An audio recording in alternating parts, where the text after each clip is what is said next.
देख रहे हैं देश का सबसे पहला समझाने वाला बुलेटिन खबर तो समझिए। मैं हूं आपके साथ लक्ष्मी। इस प्राइम टाइम बुलेटिन में हम आपको दिन भर की सबसे चर्चित और असरदार खबरें दिखाते हैं और उन्हें आसान भाषा में विस्तार से समझाते भी हैं।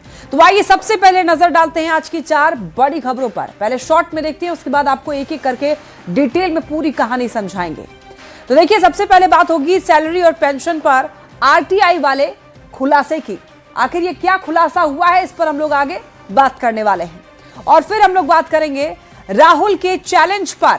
अमित शाह का क्या जवाब सामने आया जब राहुल गांधी ने चैलेंज किया, इसे भी हम लोग आगे डिटेल में समझेंगे। और फिर बात करेंगे पंचायती चुनाव की। बिहार में ईवीएम से क्यों होंगे पंचायत के चुनाव, इस पर भी आगे डिटेल में बात करने वाले हैं। और उसके बाद धर्मांतरण के खेल की बात करेंगे। बच्चों के साथ कौन खेल रहा है धर्मांतरण का खेल, आगे हम लोग डिटेल में इससे में बात करेंगे इस पर। देखिए, आरटीआई की रिपोर्ट में एक बहुत बड़ा खुलासा हुआ है कि कई नेता और मंत्री एक साथ वेतन और पेंशन दोनों लेते हैं। इसमें भोला यादव, उपेंद्र कुशवाहा, बिजेंद्र यादव, नीतीश मिश्रा सहित कई नेताओं के नाम हैं। वैसे कई नेताओं ने इस खुलासे का खंडन किया है और आरोप को गलत बताया है। पूरा मामला क्या है, इस रिपोर्ट में देखिए। मैं इसको अनावश्यक और गैर जरूरी मानता हूं। जब नहीं रहे तो पेंशन हमने ली है। कोई पेंशन और सैलरी साथ साथ ले सकता है क्या? ये वो सवाल है जिसने आज की तारीख में बिहार की राजनीति में हलचल मचा दिया है। सवाल तब उठा जब एक आरटीआई रिपोर्ट में इस बात का खुलासा हुआ कि बिहार के कई नेताओं को वेतन और पेंशन दोनों साथ साथ मिल रहा है। सत्ताधारी हो या फिर विपक्ष के नेता, कोई इससे अछूता नहीं। इस खुलासे ने बिहार की राजनीति में खलबली मचा दी। पहले आप कुछ बड़े नेताओं के नाम जान लीजिए जो इस लिस्ट में हैं। इसमें सतीश चंद्र दुबे, विजेंद्र प्रसाद यादव, उपेंद्र कुशवाहा, देवेश चंद्र ठाकुर, ललन कुमार सर्राफ, संजय सिंह, नीतीश मिश्रा और आरजेडी नेता भोला यादव जैसे बड़े नाम शामिल हैं। आरटीआई का जो खुलासा है, मैं चाहता हूं उसके बाद सभी माननीय सदस्य, चाहे किसी भी दल के हों, वो अपना स्पष्टीकरण दें मुझे। कुछ नेताओं ने खुद पर लगे आरोपों का खंडन भी किया। आरएलएम अध्यक्ष और राज्यसभा सांसद उपेंद्र कुशवाहा ने सबसे पहले सोशल मीडिया पर सफाई दी कि जब वो सांसद या विधायक नहीं थे, सिर्फ उसी दौरान पेंशन ली थी। सदन का सदस्य रहते सिर्फ वेतन लिया, पेंशन बंद करा दी थी। 100% से ज्यादा यह बात गलत है, बेबुनियादी बात है। पूर्व मंत्री नीतीश मिश्रा ने भी विभाग को पत्र लिखकर बताया कि जब वो किसी पद पर नहीं थे तभी 22 सितंबर 2015 से 8 नवंबर 2015 तक पेंशन लिया। उसके बाद से पेंशन बंद है। कुछ ऐसी ही बात केंद्रीय राज्य मंत्री सतीश चंद्र दुबे ने भी कही। उन्होंने कहा कि जब मैं किसी सदन का मेंबर नहीं था तब पेंशन लिया था, जब सदन का मेंबर फिर से बन गया तो पेंशन नहीं लिया। बात यही है कि जब हम किसी सदन का मेंबर नहीं थे तो टेन्योर में हमने पेंशन लिया है, जैसे हम बने फिर बंद कर दिया। आरटीआई से हुए खुलासे पर कोई नसीहत दे रहा है तो कोई सफाई देने वाले नेताओं की तारीफ कर रहा है। वैसे आप जान लीजिए कि नियम क्या कहता है। नियम ये कहता है कि जब कोई व्यक्ति मंत्री, सांसद या विधायक बन जाता है तो उसे सिर्फ वेतन मिलता है, पेंशन नहीं। और एक ही चीज का लाभ वो ले सकते हैं, दोनों साथ साथ नहीं। न्यूज 18 के लिए पटना से रवि एस नारायण, आनंद अमृतराज और दिल्ली से अमितेश सिंह के साथ ब्यूरो रिपोर्ट। रिपोर्ट आपने देख ली है। अब आइए आरटीआई से सैलरी और पेंशन वाले खुलासे की खबर को समझते हैं। देखिए, कई विधायक और मंत्री सैलरी के साथ साथ पेंशन भी ले रहे हैं और ऐसे में 8 नेताओं के नाम आरटीआई सूची में शामिल है। बिहार सरकार और केंद्र सरकार के मंत्री का भी नाम इसमें आया है और इस लिस्ट में सत्ता पक्ष और विपक्ष दोनों तरफ से नेताओं के नाम हैं। तो ऐसे में अब यह समझना जरूरी है कि विधायक और मंत्री या सांसदों की सैलरी और पेंशन पर नियम क्या कहता है, रूल्स क्या कहते हैं। देखिए, सांसद, विधायक, मंत्री बनने पर आपको वेतन मिलता है। सांसद, विधायक, मंत्री रहने पर आप पेंशन नहीं ले सकते हैं। एक बार में आप एक ही चीज का लाभ ले सकते हैं, दोनों साथ साथ आप लाभ नहीं ले सकते हैं कि आप ही एक ही वक्त में आप पेंशन भी ले रहे हैं और एक ही वक्त में आप वेतन भी उठा रहे हैं। ये गलत है। अब इस खुलासे पर तमाम नेताओं की सफाई भी सामने आई है। जिन पर आरोप लगे उन नेताओं ने क्या कहा है, आइए वो जानते हैं। सबसे पहले बात करते हैं उपेंद्र कुशवाहा की। उपेंद्र कुशवाहा ने कहा है कि जब सांसद या विधायक नहीं थे, सिर्फ उसी दौरान पेंशन ली। सदन का सदस्य रहते सिर्फ वेतन लिया, पेंशन बंद करा दी थी। अब देखिए नीतीश मिश्रा क्या कह रहे हैं। इन्होंने ये कहा कि 22 सितंबर 2015 से 8 नवंबर 2015 तक पेंशन लिया। 25 सितंबर 2015 से लेकर 8 नवंबर 2015 तक पद पर नहीं थे। उस दौर के बाद से पेंशन बंद है। अब उसके बाद सतीश चंद्र दुबे का क्या कहना है, ये भी देख लेते हैं।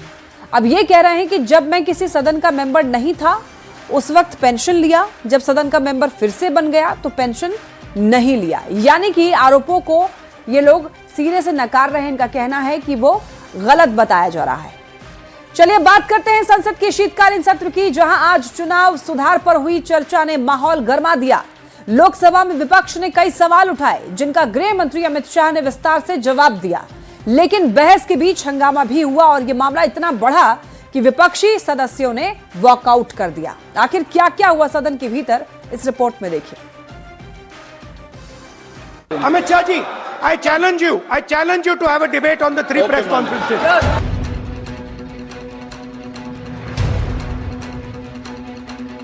संसद के शीतकालीन सत्र का 8वां दिन लोकसभा में एसआईआर पर बहस हुई। चर्चा के दौरान गृह मंत्री अमित शाह और राहुल गांधी के बीच तीखी नोकझोंक भी देखने को मिली।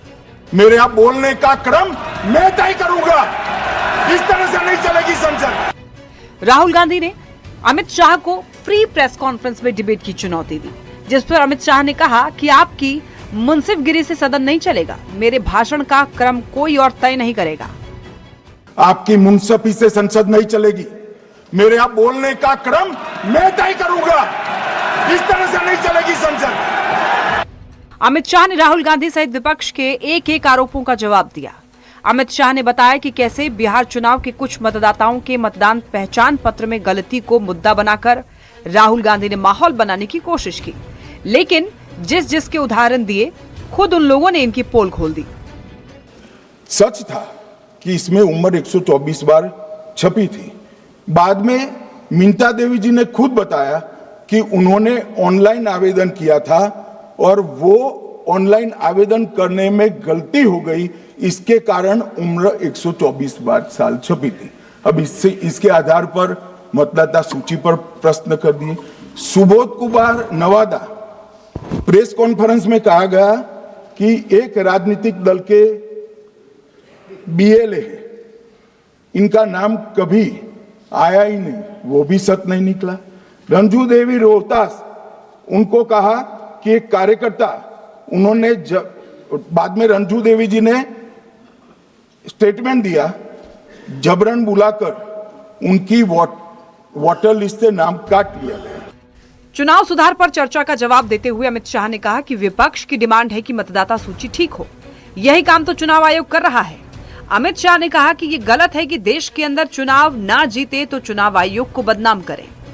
ये वोट चोरी करते रहे, घुसपैठिया बचाओ यात्रा निकाली और बिहार में 2/3 बहुमत से हम जीते। मान्यवर, ये जो नई परंपरा शुरू हुई कि देश के अंदर चुनाव न जीते तो चुनाव आयोग को बदनाम करो, चुनाव प्रक्रिया को बदनाम करो, मतदाता सूची को बदनाम करो। अमित शाह ने कहा कि कांग्रेस मतदाता सूची से नहीं बल्कि अपने नेतृत्व की वजह से हारी है। बिहार में एक मतदाता की उम्र 34 साल बताई गई, 34 साल की है, इसको 124 साल बताया गया। सच था कि इसमें उम्र 124 बार छपी थी। बाद में मिंता देवी जी ने खुद बताया कि उन्होंने ऑनलाइन आवेदन किया था और वो ऑनलाइन आवेदन करने में गलती हो गई।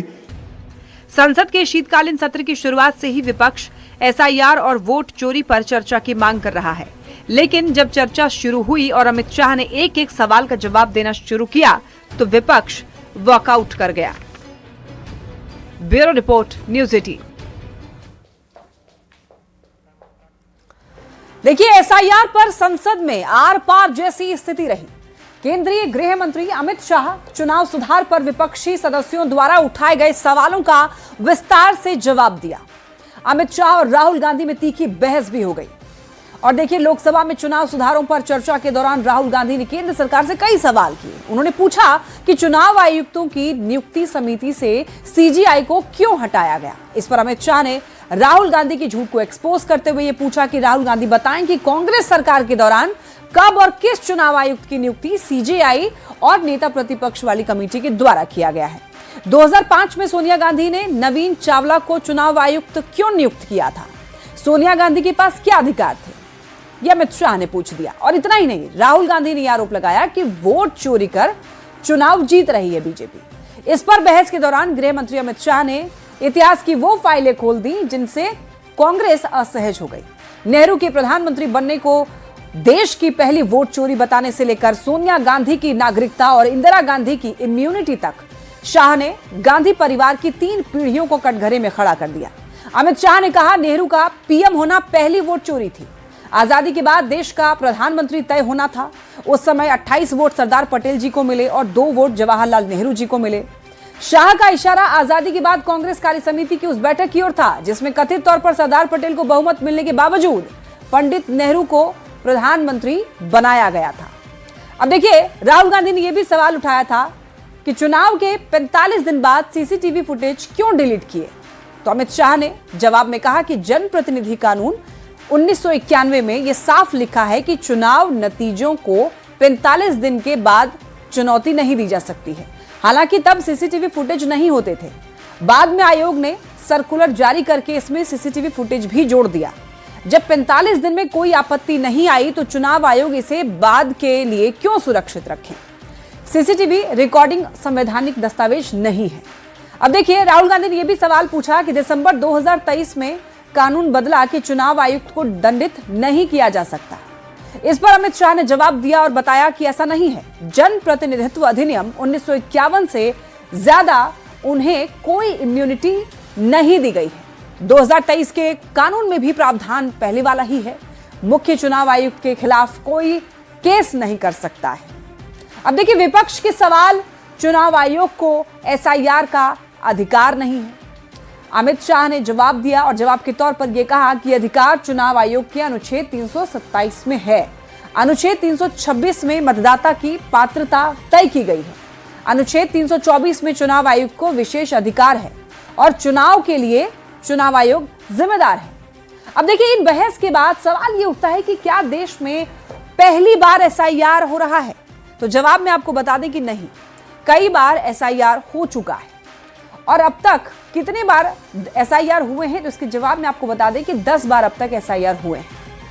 आपको जानकारी के लिए यह भी बता दें कि देश में पहली बार एसआईआर 1957 में हुआ और हाल फिलहाल की बात करें तो साल 2000 के बाद 3 बार एसआईआर हो चुका है। देखिए, 2000 के बाद आपको बताते चलें कि 3 एसआईआर में 1 बार मनमोहन सिंह की सरकार थी और 2 बार एनडीए की सरकार। अब देखिए, सिर्फ कांग्रेस की सरकारों की अगर बात कर लें तो साल 1957 में, साल 1962 में और साल 1984 में, साल 2003 में एसआईआर हुए। इन सालों में एसआईआर हुए हैं, आप देख सकते हैं, ग्राफिक्स के जरिए भी आपको समझा रहे हैं। और चुनाव सुधार पर जो सदन में चर्चा हुई उसको लेकर पूरे देश में इस वक्त गहमागहमी है। चलिए बढ़ते हैं खबरों में आगे। एक और चुनाव सुधार, एसआईआर और ईवीएम पर बहस चल रही है। इसी समय बिहार पंचायत चुनाव ईवीएम से कराए जाएंगे और इसकी जानकारी खुद पंचायती राज मंत्री दीपक प्रकाश ने दी है। देखिए इस रिपोर्ट में। समय समय पर मतदाता सूची का गहन पुनर्निरीक्षण जरूरी है। मंगलवार से देश की संसद में चुनाव सुधार पर चर्चा चल रही है। अब एसआईआर पर ही सवाल उठा दिए। पक्ष और विपक्ष के बीच सवाल जवाब का दौर तेज है। ईवीएम से लेकर एसआईआर तक बातचीत हो रही है। इसी बीच बिहार के पंचायती राज मंत्री दीपक प्रकाश ने यह साफ कर दिया कि इस बार बिहार में पंचायत चुनाव ईवीएम से होंगे। पंचायती राज मंत्री दीपक प्रकाश ने कहा कि इससे नतीजे जल्द आएंगे और पूरी प्रक्रिया पारदर्शी होगी। कई नई टेक्नोलॉजी का इस्तेमाल होने वाला है। इस बार मल्टी पोस्ट ईवीएम का इस्तेमाल होगा। इससे जैसे 6 पदों पे चुनाव होता है तो एक कंट्रोल यूनिट होगा, उसके साथ ही सारे 6 बैलेट यूनिट कनेक्टेड रहेंगे, तो काफ़ी सहूलियत भी होगी, समय भी कम लगेगा और गिनती में कुछ गड़बड़ी की जो आशंका रहती है लोगों को वैसे भी नहीं रहेगी। आपको बता दें कि बिहार में सितंबर-अक्टूबर के महीने में पंचायत चुनाव होने की संभावना है और बिहार में पंचायत चुनाव की तैयारियां तेज हैं।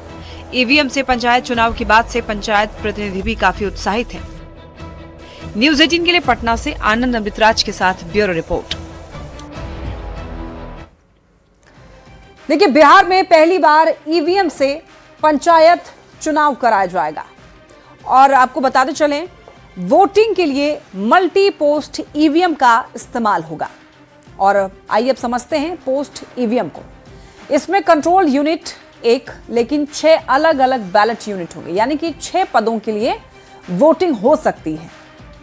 अब आपको बताते चलें कि ईवीएम से पंचायत चुनाव आखिर क्यों हो रहा है। देखिए, चुनाव प्रक्रिया जो है वो इससे सरल हो जाएगी, मतदान प्रक्रिया आधुनिक होगी और एक ही बार में कई पदों के लिए वोट करना इससे आसान हो जाएगा। चुनाव के रिजल्ट जल्दी आएंगे और इसके साथ साथ चुनाव में पारदर्शिता भी रहेगी। इसी वजह से अब पंचायत चुनाव भी ईवीएम से कराए जाने की बात हो रही है। चलिए बढ़ते हैं खबरों में आगे। और अब बात उस खबर की जो सिर्फ खबर नहीं बल्कि चेतावनी है। बिहार में माफिया के दिन अब ढलने वाले हैं। गृह मंत्री सम्राट चौधरी के साथ ही भूमि सुधार और राजस्व मंत्री विजय सिन्हा ने माफिया को खुली चेतावनी दी। सुशासन कायम रखने में जुटी सरकार की ओर से माफिया के खिलाफ लगातार एक्शन हो रहा है।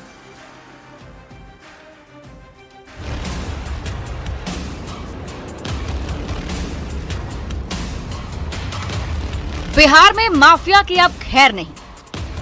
कुछ इसी आदर्श वाक्य के साथ पूरी सरकार और पूरी मशीनरी जुटी है। एक तरफ जहां हाईकोर्ट के आदेश पर अतिक्रमण माफिया पर एक्शन जारी है, तो दूसरी तरफ क्राइम एंड ऑर्डर बिगड़ने की वजह से बड़ी वजह भूमि विवाद पर भी नकेल कसने की तैयारी है। डिप्टी सीएम और गृह मंत्री सम्राट चौधरी ने पटना में आयोजित समारोह में 48 पुलिसकर्मियों को नियुक्ति पत्र सौंपा। रोजगार की बहार जारी रहने पर खुशी जताई, साथ ही इस मौके पर माफिया को भी खुली चुनौती दे दी। जो सुशासन है इसको और आगे बढ़ाना है। फास्ट ट्रैक कोर्ट्स को भी हम लोग आगे बढ़ा रहे हैं और अभी जो हमारे मजिस्ट्रेट है उनसे विशेष तौर पर आग्रह करके हमारी जिले की पुलिस जो स्पीडी ट्रायल चलाने का काम किया जा रहा है उसको आगे बढ़ाए। इसलिए कोई भी माफिया किसी भी स्तर पर इसको छोड़ा नहीं जा सकता है। पुलिस लगातार कार्रवाई कर रही है और आगे और सख्ती से कार्रवाई करने का काम करेगा। बिहार सरकार में उप मुख्यमंत्री और भूमि राजस्व सुधार विभाग की जिम्मेदारी संभाल रहे विजय कुमार सिन्हा के भी माफिया के प्रति तल्ख तेवर दिखे। प्रेस कॉन्फ्रेंस के जरिए विजय सिन्हा ने भी भूमाफिया को चेतावनी दी। सफेद पोश लोग जिनकी माफिया के साथ सांठगांठ है उन्हें आगाह किया और अधिकारियों को भी सतर्क होकर काम करने की नसीहत दी। जो लोग फर्जी कागजात डालते हैं और लंबे समय तक माननीय न्यायालय या हमारे सक्षम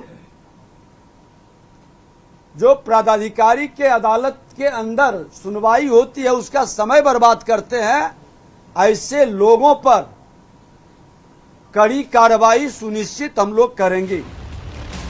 बिहार में सरकार के गठन और नीतीश कुमार के फिर से कमान संभालते ही माफिया को खुली चेतावनी जारी कर दी गई है। क्राइम कंट्रोल करने और लॉ एंड ऑर्डर मेंटेन रखने में सबसे बड़ी बाधा माफिया ही माने जाते हैं, जो सफेद पोश के साथ मिलकर हालात बिगाड़कर लाभ पाने में जुटे रहते हैं। लेकिन दोनों डिप्टी सीएम की माफिया को खुली चेतावनी ये बताने के लिए काफी है कि बिहार से अब जल्द ही माफिया भागते नजर आएंगे। न्यूज 18 के लिए पटना से अमित कुमार के साथ रवि एस नारायण की रिपोर्ट। देखिए, बिहार में प्रचंड बहुमत से नई सरकार बनी है और नई सरकार का फोकस रोजगार और उद्योग पर है और उद्योग को लेकर कानून व्यवस्था बहुत बेहतर चाहिए, तो सरकार इसको लेकर लगातार काम भी कर रही है। और ऐसे में बिहार में 3 तरह के माफिया हैं: जमीन माफिया, बालू माफिया और शराब माफिया। कानून व्यवस्था की स्थिति इन्हीं के चलते सबसे ज्यादा प्रभावित होती है और इसीलिए माफिया को डिप्टी सीएम की चेतावनी मिली है कि माफिया पर कड़ा एक्शन लिया जाएगा, यानी कि इन माफियाओं के दिन अब ढलने वाले हैं।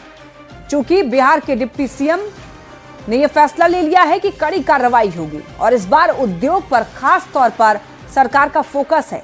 उद्योग लगाने में कानून व्यवस्था बेहतर होनी चाहिए और सरकार इसी को लेकर लगातार काम कर रही है। और बिहार में हमने आपको बताया कि 3 तरीके के माफिया हैं: जमीन माफिया, बालू माफिया और शराब माफिया। इन तीनों को खत्म करने की पूरी कोशिश में सरकार लगी हुई है। चलिए, इसी के साथ इस बुलेटिन में फिलहाल इतना ही। तमाम खबरों के लिए आप देखते रहिए न्यूज 18 बिहार झारखंड।